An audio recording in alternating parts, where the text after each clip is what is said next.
Мөслим табигатеннән сокланмаган, матурлыгына тел шартлатмаган кеше сирәктер. Халыкка уңайлы булсын дип, район үзәгендә генә түгел, Кояшлык юл паркында да шактый эшләр эшләнде. Юл урыннары ясалды, утырырга, кояшта кызынырга ятаклар, утырып ашларга өстәлләр куелды. Төштә рәхәтләнеп ял иткенә, юк шул. Кулы кычыткан кайберәүләр өстәл урындыкларына елга уртасына ук ташлап киткән.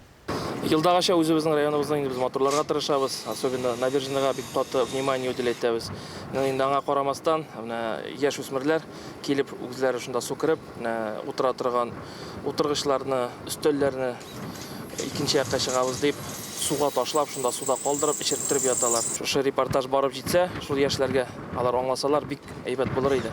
Тәрбия гаиләдән килә дибез. Бәлкем шушындый гамәл кылганнарның өйләрендә дә утырып ял иткәч, җиһазларны вата җимерү гадәте бардыр. Табигатьне бергәләп саклыйк. Су буе күпләрнең никах, туй мизгелләрен фотокадрга алып, истәлеккә төшү урыны да булып тора.